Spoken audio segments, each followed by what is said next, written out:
హల్లెలూయా. ఈ యొక్క కోరేషు అనే వ్యక్తి ఎవరు? కోరేషు అనే వ్యక్తి ఎవరు? ఈ కోరేషు అంటే ఏంటి? ఆయన ఎందుకు పట్టుకున్నాడు? అయితే ఆయన చేసే కార్యాలు ఏంటి అన్నప్పుడు ఎజ్రా గ్రంథంలో మనకి చేయబడ్డది. ఎజ్రా చూడండి, ఎజ్రా 1-2, మొదటి అధ్యాయము 1-2 వచనాలు. కోరేషు ఎవరండి? అన్యదేశపు రాజు. ఈ అన్యదేశపు రాజుని దేవుడు పిలిచి ఆయన మందిరాన్ని కట్టమని చెప్తున్నాడు.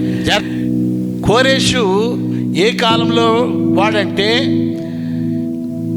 క్రీస్తు పూర్వము 549 సంవత్సరాల్లో ఆయన పరిపాలన చేశాడు.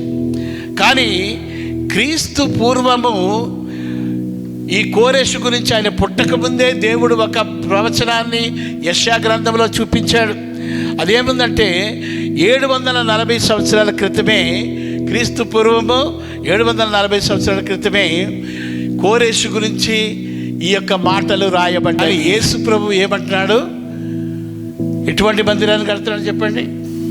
అనేక మందిరాలు. అంటే నీ దేహమే దేవునికి ఆలయము.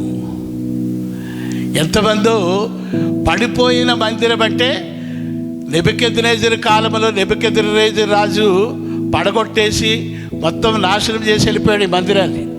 కోరేషు వచ్చి తిరిగి కట్టాడు.